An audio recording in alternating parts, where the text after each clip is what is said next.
सबसे पहले हम ये देखते हैं कि पेपर में सेक्शन कितने आते हैं। पेपर में सेक्शन तो 3 आते हैं, ए बी सी। अभी मैंने उल्टे क्यों लिखे हैं, इसका एक रीज़न है। जो हमें पेपर में सबसे पहले सेक्शन लिखना है ना, वो हमें सी करना है। क्यों? क्योंकि वो ना हमारा लिटरेचर पार्ट होता है और उसमें 7 क्वेश्चन होंगे, जिसमें कि जो तुम्हारा 7, 8, 9 होगा वो होगा जिसमें तुम्हें पैसेज दिए जाएंगे। एक विस्तास के जो चैप्टर्स होंगे उनसे एक पैसेज मिलेगा, एक फ्लैमिंगो के जो चैप्टर होंगे उनसे एक पैसेज मिलेगा, और जो पोएम्स होंगी ना उनसे एक पैसेज मिलेगा, जिसमें से हमें 4 से 5 क्वेश्चन पूछे जाते हैं, वो हमें करने होता है। तो 7, 8, 9 ये उन्हीं में से होते हैं जो इसमें पैसेज दिया जाता है, ये उसमें से ढूंढ के करने होते हैं। ये भी टाइम टेकिंग होते हैं हालांकि, लेकिन अगर हम समरी पढ़ के जाते हैं ना तो हमारा ये भी कवर हो जाता है। लेकिन सबसे पहले जो हमें क्वेश्चन करने होते हैं ना, वो हमें 10, 11, 12, 13 ये करने होते हैं। क्यों? क्योंकि देखो हम समरी पढ़ के जाते हैं तो हमारे जो माइंड में है ना, जो पॉइंट्स वगैरह होते हैं चैप्टर वगैरह के, वो अच्छे से रहते हैं, हम आसानी से लिख पाते हैं जो भी हमसे क्वेश्चन में पूछा जाता है। तो सबसे पहले हमें यही अटैम्प्ट करने हैं, जिससे कि अगर ज़्यादा टाइम हो जाए तो हम भूल जाएंगे। जैसे अगर मान लो हमने ए सेक्शन स्टार्ट करा और सपोज़ पैसेज हार्ड आ गया, तो हम ना डिमोटिवेट हो जाते हैं और हमारा ध्यान केवल इसी में लगा रह जाता है कि अब ये पैसेज कैसे होंगे।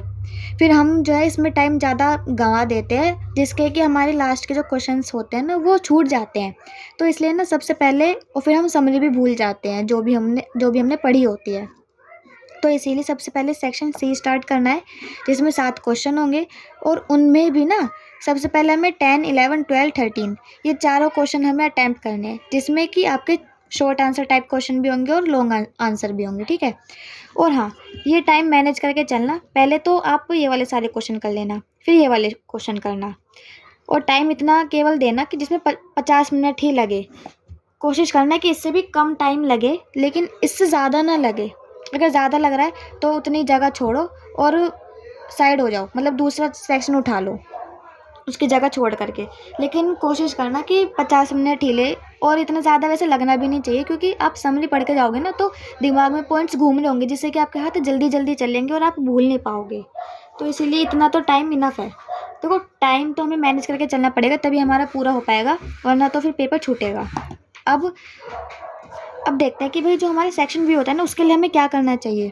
उसके लिए जो मेन फॉर्मेट है ना, सबसे पहले हमें वो पता होना चाहिए। पहले आप सेक्शन सी कर लोगे, फिर सेक्शन बी के लिए ना हमें मेन फॉर्मेट पता होना चाहिए। अगर हमें फॉर्मेट पता होता है ना, तो हम उस बिहाफ पे अगर कोई क्वेश्चन को अटैम्प्ट करेंगे तो हम इजीली कर पाएंगे। और जो टीचर होते हैं ना, वो भी मेन उसका फॉर्मेट ही देखते हैं।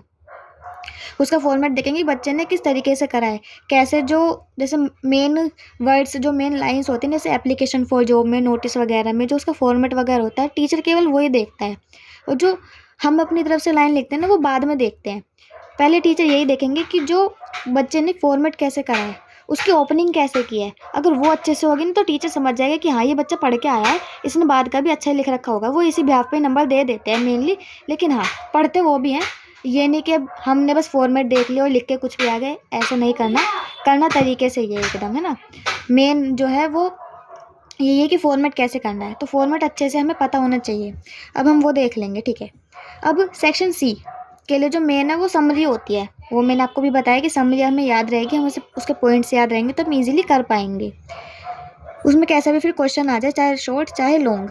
अब और उसमें साथ के साथ कीवर्ड्स भी होते हैं भाई। कीवर्ड्स जैसे बहुत ही कॉमन से जो वर्ड्स होते हैं ना, वो आपको समरी में देख के पता चल जाएगा। जैसे कि विराट कोहली है, अब वो क्या है, वो एक क्रिकेटर है ना, तो जैसे क्रिकेटर है हो गया, ये एक उसका मेन वर्ड हो गया ना, उस लाइन का कीवर्ड हो गया। और हाँ, ऐसे ही जब कीवर्ड्स को हम अंडरलाइन कर देते हैं ना, तो टीचर बड़े इंप्रेस होते हैं। क्यों? क्योंकि देखो जो क्वेश्चन हमसे पूछा जाता है हम उसका आंसर तो कर रहे हैं, ये तो अच्छी बात है, लेकिन जो कीवर्ड्स होते हैं ना वो ज़्यादा मेन होते हैं। टीचर केवल उन्हीं पे ही ज़्यादा फोकस करते हैं, क्योंकि देखो जो लॉन्ग क्वेश्चन होंगे ना, टीचर भी कब तक किस किस का कितना पढ़ेगा, है ना। और जितना बड़ा तुम लिखोगे, जितना कॉम्प्लेक्स सा लिखोगे ना, टीचर क्लस जाएगा और फिर जो है वो नंबर काट लेंगे। इसीलिए कीवर्ड्स पर अंडरलाइन करो और छुट्टी, ये सबसे अच्छी स्ट्रैटेजी होती है मार्क्स गेन करने की। अब सेक्शन ए में मेन तो भाई तो ग्रामर ही होती है। अगर किसी को फ्लुएंटली इंग्लिश में नहीं आती ना, तो कोई ज़रूरी नहीं है, वैसे नॉर्मली भी ग्रामर आती तो ठीक है। बेसिकली आपको ना लाइन समझ में आनी चाहिए कि वो पूछ क्या रहा है। फिर जब आप वो देख लोगे तो आप आसानी से आंसर कर पाओगे। है ना।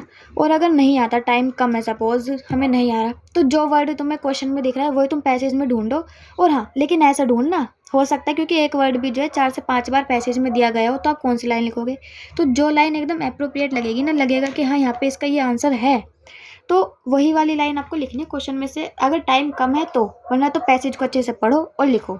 इसलिए मैंने यहाँ पे टाइम मैनेजमेंट भी बताया है कि अगर आप केवल जो 7 क्वेश्चन है उसमें 50 मिनट देते हो और 1 घंटा अगर तुम 4 जो क्वेश्चन है सेक्शन बी में उसमें लगाते हो, तो आपके पास 1 घंटा होगा अच्छे से, जिसमें कि आप दोनों पैसेज को कर सकते हो। एक पैसेज को आप आधा घंटा दो, आसानी से कर पाओगे।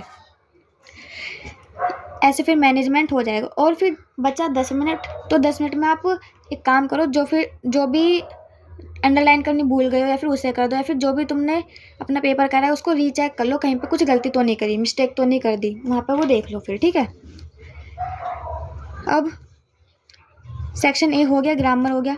अब ये देखते हैं कि भाई हम अपने आंसर को लिखे कैसे शीट में, ये देखते हैं। तो सबसे पहले जो हमें शीट मिलेगी ना, टाइम के साथ देखो, हमें टाइम तो दिया जाता है पेपर पढ़ने के लिए, लेकिन सबसे पहले जो हमें शीट भी मिलती है ना, उसके ना जैसे शीट है उसके यहाँ पे साइड में ना ऐसे ऐसे 2 लाइन खींच दिया करो, एक ऐसे एक ऐसे, और फिर आंसर जो है ना यहाँ पे बीच में लिखा करो। इससे क्या होता है ना, जो हमारे वर्ड्स होते हैं ना वो बाहर नहीं जाते। बच्चे क्या करते हैं, लाइन खींचते नहीं यहाँ पे, यहाँ से पूरी जो लाइन होती है उसको पूरा लिख देते, तो यहाँ पे वर्ड खा जाते हैं। तो ऐसा नहीं होना चाहिए, एकदम प्रॉपर मैनर में होना चाहिए, समझ रहे हो। और यहाँ पे लाइन खींची हुई अच्छी भी लगती है, पेपर एकदम बढ़िया से लगता है, टीचर भी इंप्रेस होते हैं कि बच्चे ने तरीके से पेपर को करा है। एक पैटर्न होता है पेपर करने का, ऐसे थोड़ी कि कुछ भी लिख के आ जाएंगे। और हाँ, ये तो हो गया हमारी लाइन फर्स्ट की। सबसे पहले जो है लाइन ड्रॉ करनी है दोनों साइड, ठीक है। अब मेंशन करना है क्वेश्चन को, कहाँ पे, मिडल में लाइन के। यहाँ पे जैसे ये लाइन है तो इसके मिडल में यहाँ पे क्वेश्चन लिखो, यहाँ पे जैसे क्वेश्चन नंबर 1, ऐसे ऐसे आपको मेंशन करना है, वो भी मिडल में करना है। लेकिन फिर यहाँ से आंसर स्टार्ट कर दो। और यहाँ पे लाइन क्यों खींचते हैं, ताकि देखो यहाँ से अगर तुम स्टार्ट करते हो, बच्चा फिर यहाँ से स्टार्ट करता है, फिर यहाँ से, फिर यहाँ से, यहाँ से, फिर टीचर कहते हैं यहाँ की ये मार्जिन क्यों छोड़ी है, फिर वो यहाँ के भी जो है नंबर काट लेते हैं। वो सोचते हैं कि बच्चे ने यहाँ की मार्जिन छोड़ी इसलिए ताकि वो क्वेश्चन को लंबा दिखा सके। नहीं भाई, तुम्हें एकदम प्रॉपर तरीके से करना है, ठीक है। ये दोनों लाइन होगी। और फिर सबसे पहले ना सी सेक्शन करना होता है, ये मैंने आपको पहले बताया है, और क्यों भी ये भी पहले बता दिया। टाइम मैनेजमेंट करने के लिए समरी आप भूलोगे नहीं, और की पॉइंट्स भी आपको याद रहेंगे उस वक्त, ठीक है। और आप डिस्ट्रैक्ट भी नहीं होगे, ना आप टेंशन में आओगे कि सेक्शन ए तो मुझे आता ही नहीं है। जब आप उसे पहले पढ़ोगे ही नहीं तो टेंशन भी नहीं लोगे, और फिर इजीली आप कर पाओगे रिलैक्स होकर के, और आपका छूटेगा भी नहीं। और सबसे ईजी भी ना सेक्शन सी ही होता है, ठीक है। अब आता है सेक्शन बी, मतलब सी के बाद फिर बी करना है। इसलिए मैंने यहाँ पे ये जो सीक्वेंस था ना, ये लिखा था कि पहले सी फिर बी फिर ए। यहाँ पे भी यही लिखा है कि सबसे पहले सेक्शन सी को करना है, फिर बी को करना है, फिर सी के बाद फाइनल में ए को करना है, ठीक है। और हाँ देखो, अंडरलाइन लिखी मैंने आपको बता दी, जो भी कीवर्ड्स होंगे उनको अंडरलाइन करना है, ठीक है। अंडरलाइन हो गया। अब भाई क्वेश्चन को अटैम्प्ट कैसे करें, सबसे बड़ी प्रॉब्लम तो यही होती है, क्वेश्चन को अटैम्प्ट कैसे करें, यही सोल्व नहीं हो पाता। तो देखो, अगर शॉर्ट आंसर दे रखे हैं तुम्हें, मान लो 40 से 50 वर्ड दे रखे हैं, इतने में तुम्हें जो है अपना आंसर लिखना है। आपको क्वेश्चन दे रखा है और इतने में आपको आंसर लिखना है 40 से 50 वर्ड में। तो क्या करना है, सबसे पहले स्टार्ट करो लाइन को, जो भी तुम्हें क्वेश्चन में दे रखी हो। जो भी क्वेश्चन में जैसे दे रखे हो, मान लो किसी ने क्वेश्चन पूछ रखा है कि विराट कोहली क्या है, तो आप सबसे पहले यही तो लिखोगे लाइन में से कि विराट कोहली एक क्रिकेटर है।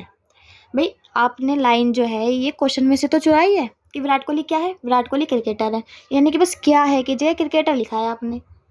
तो यानी कि आपने लाइन पहले क्वेश्चन में से चुराई, इससे आइडिया हो गया कि हाँ हमें करना क्या है। फिर उसके बाद ही तो आप एक्सप्लेन करोगे कि हाँ क्रिकेटर है, उनका नंबर क्या है, कैसा खेलते हैं, कितने अब तक का मतलब क्या रिकॉर्ड रहा है उनका, वगैरह वगैरह। तभी तो आप उसके बारे में एक्सप्लेन करोगे। जब तक आप स्टार्टिंग ही अच्छे से नहीं करोगे क्वेश्चन की, तो बाद की लाइन ख़त्म कैसे करोगे। भाई सबसे पहले तो हमें लाइन की स्टार्टिंग आनी चाहिए ना। जब स्टार्टिंग ही नहीं अच्छी सी होगी तो एंडिंग भी अच्छे से नहीं हो पाएगी। तो इसीलिए सबसे पहले लाइन को स्टार्ट करना है। कहाँ से स्टार्ट करना है, वो पहले क्वेश्चन में से गिवन होगा। अब क्वेश्चन में से गिवन होगा, फिर जब आप समरी पढ़ के जाओगे ना, तो आपको खुद ही आइडिया हो जाएगा कि इसके बाद मुझे करना क्या है, इसके बाद मुझे करना क्या है, ये आपको खुद ही आइडिया हो जाएगा। जैसे कि मिस्टर हैमेल के ऊपर मान लो कोई क्वेश्चन पूछा गया है, तो मिस्टर हैमेल के बारे में आप पहले ये बता दोगे कि वो एक टीचर थे जो कि आई थिंक मैथ पता नहीं क्या पढ़ाते थे, मेरे को याद नहीं, फ्रेंच पढ़ाते थे, सॉरी फ्रेंच पढ़ाते थे।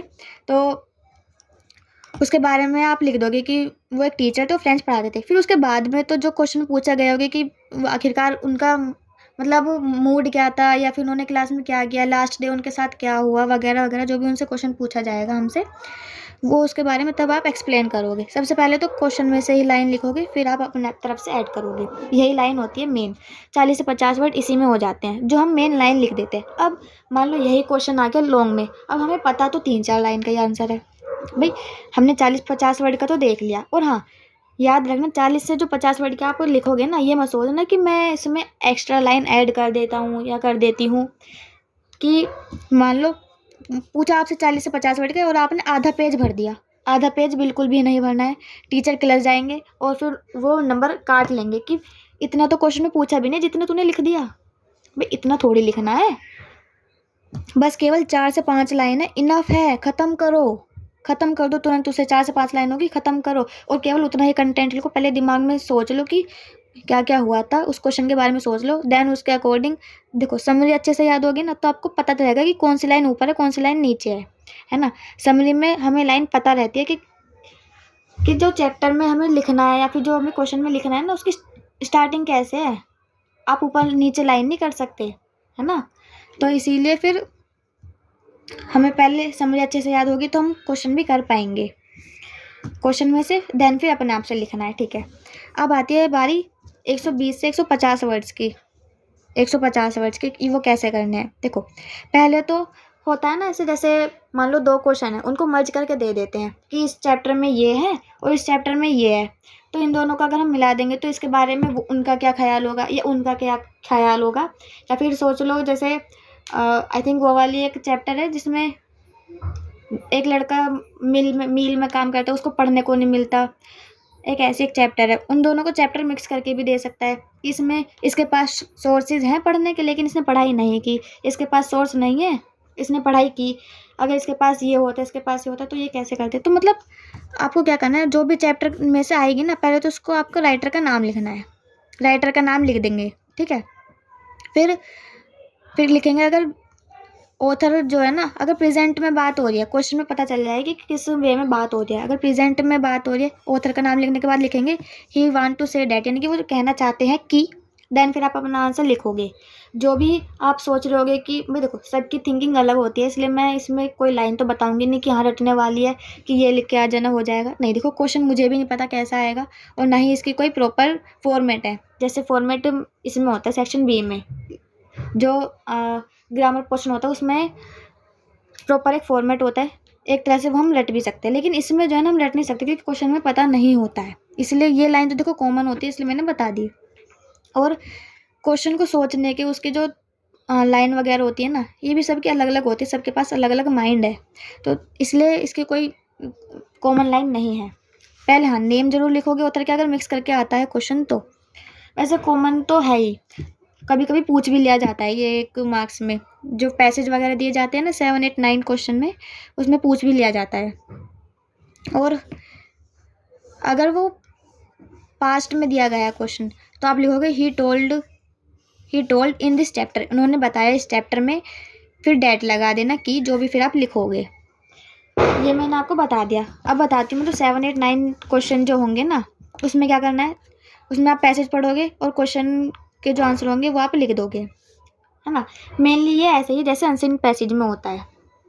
अनसीन पैसेज का भी मैंने आपको बताया। अगर आपने अच्छे से पढ़ा है, आपको समझ में आ गया पैसेज, तो आप तरीके से करके आना उसका आंसर, अपनी लैंग्वेज में क्वेश्चन के आंसर बना करके आना। अगर नहीं आता, टाइम कम पड़ रहा है, तो छोड़ के मत आना। जो भी लाइन आपको दिखे क्वेश्चन में, उसमें से आप पैसेज में, उसमें से आप लिख करके टीप देना 2-3 लाइनें।